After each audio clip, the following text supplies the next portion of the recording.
संसद पर हमले की 22वीं बरसी के दिन ये ऐसा किया जिससे पूरा देश हिल गया। ये दो लोग थे जो विजिटर्स थे और इन्होंने छलांग लगा दी, कलर स्मोक का इस्तेमाल किया। मतलब ये हुआ कि पूरी प्लानिंग के साथ इन्होंने सुरक्षा में सेंध लगाई। ये इनसाइड स्टोरी हमने आपको दिखाई, लेकिन ये 6 हैं कौन, कैसे यहां तक आ गए, इनकी कुंडली अब देखिए। लोगों सभा की कार्यवाही 2 बजे तक के लिए स्थगित की जाती है। संसद में शीतकालीन सत्र के दौरान कार्यवाही चल रही थी। शून्यकाल के 5 मिनट बचे, तभी पीछे से धड़ाम की आवाज आती है। पूरी संसद में दहशत दौड़ जाती है। आखिर ये क्या हुआ है? और चंद ही मिनटों में साफ हो जाता है कि संसद में घुसपैठ हुई है। सुरक्षा में बहुत बड़ी चूक हुई है। संसद पर स्मोक अटैक हुआ है। आइए आपको दिखाते हैं वो चेहरे और उनका पूरा सच जिन्होंने संसद को हिलाकर रख दिया। आरोपी नंबर 1 सागर शर्मा, लखनऊ, यूपी। आरोपी नंबर 2 मनोरंजन, मैसूर, कर्नाटक। आरोपी नंबर 3 नीलम आजाद, जींद, हरियाणा। आरोपी नंबर 4 अमोल शिंदे, लातूर, महाराष्ट्र। आरोपी नंबर 5 विक्की शर्मा, गुरुग्राम, हरियाणा। आरोपी नंबर 6 ललित झा, गुरुग्राम, हरियाणा। नई संसद पर धावा बोलने वाले 6 लोग थे, ये बात सामने आ चुकी है और 6 के नाम और चेहरे भी पता चल चुके हैं। संसद भवन के बाहर हंगामा करने के आरोपी नीलम और अमोल से संसद मार्ग थाने के अंदर लगातार स्पेशल सेल की टीम और आईबी की टीम, उसके अलावा सेंट्रल एजेंसीज की मल्टीपल टीमें पूछताछ कर रही हैं। आज तक को सूत्रों के हवाले से जो जानकारी मिली है उसके मुताबिक कुल 5 लोग संसद भवन के बाहर आए थे, जिसमें ललित झा नाम का एक शख्स भी था। नीलम, उसके अलावा अमोल और संसद भवन के अंदर हंगामा करने वाले 2 और लोग, कुल 4 लोगों ने संसद भवन के बाहर ललित झा को मोबाइल फोन दिया। उसके बाद 2 लोगों ने बाहर हंगामा किया, 2 अंदर दाखिल हो गए। 4 लोग हिरासत में हैं, उनसे लगातार एजेंसियां पूछताछ कर रही हैं, जबकि ललित झा फिलहाल मौके से फरार है। वो सबसे अहम किरदार है। सबसे पहले आपको सागर शर्मा के बारे में बताते हैं, क्योंकि सागर शर्मा ही सबसे पहले दर्शक दीर्घा में संसद में कूदा और सांसदों ने उसे दबोचा। ये तस्वीरें भी आप देख सकते हैं। सागर शर्मा लखनऊ का रहने वाला है। परिवार के मुताबिक बैटरी रिक्शा चलाता है। पिता कारपेंटर है। 2 साल बेंगलुरु में रह चुका है। विरोध प्रदर्शन में शामिल होने के लिए दिल्ली आया। वो आपको पता है कि पार्लियामेंट पर जो एक हमला हुआ है उसमें वो पकड़ा गया है। अब ये आप बता रहे हैं तो हमको पता है। हम तो खुद ही भौचक से हो रहे हैं एकदम से। कब से रह रहे हैं आप लोग यहाँ? तो हमें 15 साल हो गए रहते हैं। तो ये परिवार है इनका, इनकी माँ है। वो साफ तौर से मानना है कि वो धरना प्रदर्शन की बात कहकर यहाँ से गया था और उसके बारे में कुछ भी आइडिया नहीं कि क्या वो बैटरी रिक्शा चलाता है। उनके पापा कारपेंटर हैं और ये तकरीबन 15 सालों से इसी मकान में रह रहे हैं। मैं आपको थोड़ा सा मकान का दिखाऊं कि ये किराए का मकान है और इस किराए के मकान में ये लोग रह रहे हैं। काफी दिन हो गए तकरीबन। आप बहन है उसकी और ये बहन उनकी, बताइए क्या बता के गया था भाई?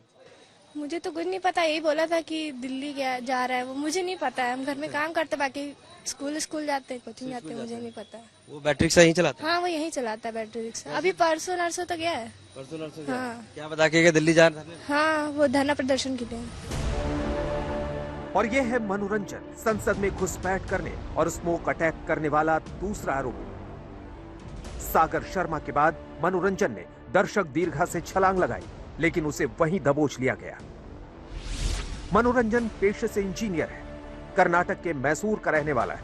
फेसबुक पर सागर से दोस्ती हुई थी। आज तक की टीम मैसूर में मनोरंजन के घर पहुंची और उसके पिता से भी बात की। उन्होंने सीधे सीधे कहा कि अगर उनके बेटे ने कुछ गलत किया है तो उसे फांसी पर लटका दो। ಇದು BA ಇಂಜಿನಿಯರ್ ಇಂಟೆಲಿಜೆಂಟ್ ಮೇಡಮ್ ರೇ, ಅರ್ಥ ಆಯ್ತಾ? ಅವನು ಯಾವುದು ಇದು ಸಮಾಜಘಾತಕವಾದ ಕೆಲಸ ಇಲ್ಲಿವರೆಗೂ ಯಾವುದು ಮಾಡಿಲ್ಲ, ಮುಂದಕ್ಕೂ ಯಾವುದು ಮಾಡಲ್ಲ. ಅವನು ಯಾಕೆ ಮಾಡಿದ್ದೇನೆ ಅಂತ ಅವನ್ನೇ ಕೇಳ್ಕೋಬೇಕು, ವಿನ ನಾವೇನು ಹೇಳಕ್ಕಾಗಲ್ಲ ಮೇಡಮ್ ರೇ. और ये है संसद में सनसनी मचाने वाली नीलम आजाद। नई संसद के बाहर नारे लगाते हुए उसे पकड़ा गया। नीलम हरियाणा में जींद जिले के उचाना के एक गांव की रहने वाली है। उसने 6 डिग्रियां ले रखी हैं। पुलिस हिरासत में ले जाने के बाद नीलम ने कहा था कि वो बेरोजगार है और देश की आम आदमी है। यह सरकार तानाशाह है, उसे रोजगार नहीं मिल रहा। मेरा नाम नीलम है और हर बंदा हमारी तो ये जो पटाखे फोड़े आप लोगों ने, नारेबाजी की, क्या नाराजगी है आपकी? हमारी भारत सरकार है जो हम पे ये अत्याचार हो रहे हैं, हम अपनी हकों की जो बात करते हैं, लाठीचार्ज करके हमको अंदर डाला जाता है, टॉर्चर किया जाता है, तो हमारे पास कोई माध्यम नहीं। कोई डायरेक्ट वजह है, कोई वजह है, किसी संगठन से हैं आप? नहीं, हम किसी संगठन से नहीं है, आम जनता है, स्टूडेंट है हम, क्योंकि हम बेरोजगार हैं। हमारे माता पिता इतना काम करते हैं, मजदूर, किसान, छोटे व्यापारी, दुकानदार, लेकिन किसी की बात नहीं सुनी जाती। ये हर जगह हमारी आवाज को दबाने की कोशिश करते हैं। हाँ, नीलम मेरी बड़ी दीदी है सर। वो हमें तो पता नहीं था कि वो दिल्ली गई है। हमें तो यही पता था कि हमने तो वो हिसार में छोड़ रखी है स्टडी के लिए। क्या करती है, कौन सी स्टडी करती है? वो स्टडी सर ये पेपरों की तैयारी करती है। उसका स्टेट एक्सपायर हो गया था, उसकी तैयारी करती है। वो दोबारा पेपर देके दोबारा फिर गई हिसार। तो उसका कल आई थी वो घर पे, परसों आई थी, तो कल वापस गई है वो हिसार। कौन सी क्लास में पढ़ती है वैसे? कितना पढ़ लिखी है वो? BA, MA, B.Ed, STAT, CTET, MA, MPhil, net qualified है उसका सर। अच्छा, बेरोजगारी की बात उन्होंने कही, तो घर पे इस तरह की बात करती थी? बेरोजगारी का मुद्दा है, आज भी उन्होंने संसद में यही कहा कि बेरोजगारी का तो सर उन्होंने कई बार मुद्दा उठा लिया। जैसे यहाँ पे किसान आंदोलन में भी गई थी, वो उनके साथ ही थी, किसान आंदोलन में भी किया उन्होंने। तो सर बेरोजगारी तो है ही, आपको ही पता है। तो ये कब से इस तरह के आंदोलन में भाग लेती थी? पहले नहीं, सबसे पहला आंदोलन इसका किसान आंदोलन ही था बस। नीलम हिसार के रेड स्क्वायर मार्केट के पीछे स्थित पीजी में रहती है। पीजी में रहकर वो हरियाणा सिविल सर्विस की तैयारी कर रही थी। 25 नवंबर को पीजी से घर जाने की बात कहकर चली गई। पीजी में रहने वाली छात्रा ने बताया कि नीलम राजनीति में बहुत रुचि रखती थी। आज तक ब्यूरो। अरविंद ओझा हमारे संवाददाता के पास आपको लिए चलते हैं। दिल्ली से अरविंद हमारे साथ जुड़ चुके हैं। अरविंद, ये चारों जो कह रहे हैं, अभी तक जो जानकारी आई है, उस पर विश्वास होता है आपको, या लगता है कि इसके पीछे कोई संगठन है, इसके पीछे कुछ लोग हैं जिन्होंने इन लोगों को ये करने के लिए उकसाया? नहीं, बिल्कुल, देखिए पीछे कोई न कोई तो है, क्योंकि देखिए इतनी लंबी प्लानिंग करना, और संसद भवन में देखिए VVIP सुरक्षा होती है, बेहद संवेदनशील इलाका होता है, उसके अंदर दाखिल होना, बाहर हंगामा करना, तो ये कोई आम बात तो है नहीं। कोई न कोई तो इसके पीछे है। हालांकि अभी तक 6 किरदार सामने आए हैं, जिसमें 2 बाहर जो हंगामा कर रहे थे उसमें एक महिला थी नीलम, और उसके साथ अमोल नाम का शख्स था। उन दोनों को हिरासत में लिया गया है। अंदर की अगर बात की जाए तो सागर शर्मा नाम का शख्स और मनोरंजन नाम का शख्स अंदर उन्होंने हंगामा किया, उनको हिरासत में लिया गया है। उसके अलावा 2 और किरदार सामने आए हैं। गुरुग्राम में एक किरदार है विक्की शर्मा, जहां पर बाहर से आकर 5 लोग ठहरे थे। अब छठा किरदार है ललित झा नाम का शख्स। ललित झा इन 4 लोगों के साथ संसद भवन के बाहर तक पहुंचा था, और जब हंगामा बाहर शुरू हुआ तो वो उसकी वीडियो बनाने लगा, और उसके अलावा जो 4 लोग थे उनका मोबाइल फोन भी ललित झा के पास था। जैसे ही बाहर हंगामा हुआ और पुलिस ने हिरासत में लिया, ललित झा मौका पाकर फरार हो गया। अब ललित झा की तलाश की जा रही है। ललित झा अहम किरदार इसलिए तो आपको क्या लगता है, इन सभी के बारे में हमने बताया अरविंद, क्या आपको लगता है कि जब ये 2 लड़के और पकड़े जाएंगे उसके बाद असली कहानी पता चलेगी, या इन 4 लोगों ने कुछ नहीं बताया अभी तक? नहीं, देखिए बहुत कुछ बताया है, बहुत कुछ ऐसा है जो बताया है, लेकिन बहुत कुछ छुपाया भी है, और जो छुपाया है उसके लिए मोबाइल फोन की जरूरत होगी। क्योंकि देखिए अगर आप 2 लोग अंदर दाखिल हुए, जाहिर सी बात है वहां तो मोबाइल फोन जब्त हो जाता है, लेकिन जो 2 बाहर लोग थे उन्होंने भी अपना मोबाइल फोन रख दिया था। 4 ने अपना मोबाइल फोन रख दिया। क्या अरविंद इन 4 का किसी संगठन से, किसी राजनीतिक दल से या कोई और लोगों से कोई संबंध अभी तक स्थापित हो पाया है? नहीं, अभी तक कोई ऐसा नहीं। अभी तो वो यही बता रहे हैं कि उनका किसी संगठन से जुड़ना नहीं बताया है, लेकिन जो हमें सूत्रों के हवाले से जानकारी मिल रही है कि कोई न कोई किसी न किसी प्लेटफॉर्म का इस्तेमाल कर रहा था, कोई एनजीओ का, कोई अपने आप को सोशल वर्कर बता रहा था। ये देखिए प्रॉपर इन्वेस्टिगेशन का सब्जेक्ट है और इसी वजह से anti terror unit special cell की टीम पूछताछ कर रही है। और जहां इस वक्त मैं मौजूद हूं, यहां तकरीबन 3 बार डीसीपी स्पेशल सेल आए हैं, पूछताछ करके गए हैं, फिर वापस आए हैं। सही जी अरविंद, अभी तक इन चारों से जो भी पूछताछ हुई है उसमें इन्होंने बताया कि क्यों आखिर इन्होंने ऐसा किया?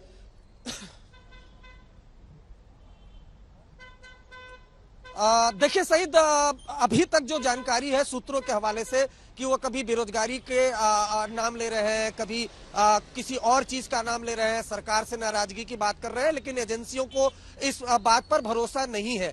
इसकी वजह भी आपको सुननी होगी। वजह ये है कि 6 किरदार इसमें है और अभी तक 5 हिरासत में है, 1 फरार है। लेकिन इन किरदारों के अलावा भी और किरदार हो सकते हैं, क्योंकि देखिए इनको सभी अलग अलग स्टेट के, अगर आपने गौर किया होगा और ये पूरा प्रॉपर, अगर आपने अभी कुछ देर पहले जो दर्शकों को स्टोरी दिखाई सईद, आपने गौर किया होगा, एक लखनऊ से है, एक बेंगलोर से है, एक हरियाणा से है, सभी अलग अलग स्टेट से है। तो कौन ऐसा शख्स है जो इनको एक प्लेटफॉर्म पर लाता है, उसके बाद एक ही मकसद से संसद भवन के पास भेज देता है?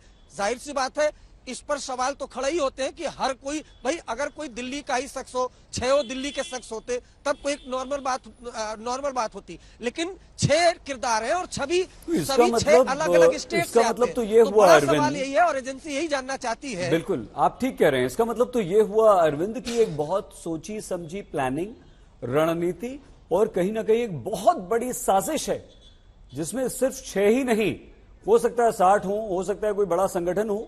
और क्योंकि ये दबे छुपे अगर इस तरह से ये हरकत इन लोगों ने की है तो उद्देश्य कुछ समझ में आता है अरविंद?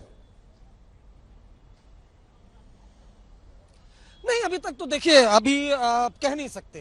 कुछ जो सोर्सेज है, अनकंफर्म सोर्सेज, तो ये भी बता रहे हैं कि सरकार को बदनाम करने की कोशिश भी हो सकती है। देखिए ना, संसद भवन के अंदर बाहर हंगामा तो कई बार हो चुका है, वो समझ में भी आता है, लेकिन अंदर अगर 2 लोग दाखिल हो जाते हैं तो पहला तो सुरक्षा में चूक पर सुरक्षा में सवाल खड़े कर देते हैं, दूसरे के बाद तुरंत अटेंशन मिलती है उनको, इतना बड़ा मामला हो जाता है। तो कहीं ना कहीं छवि सरकार की खराब करने की कोशिश भी हो सकती है, मकसद भी हो सकता है। हालांकि अभी ये शुरुआती जो पूछताछ में हमें जानकारी मिली है, अभी लंबी जांच इस मामले में चलेगी। और बिल्कुल आपने सही कहा, 6 नहीं, बहुत मुमकिन है कि इसमें 60 भी किरदार हो सकते हैं और बहुत मुमकिन है कि 6 ही किरदार हो। अरविंद, आप सुरक्षा एजेंसियों, पुलिस और इंटेलिजेंस के संपर्क में रहिए, कैसे जैसे ही कोई जानकारी मिलती है हमें प्लीज बताइएगा। बहुत धन्यवाद। अरविंद ओझा हमारे संवाददाता हमारे साथ विस्तार से अरविंद ने यहां पर जानकारी दी है।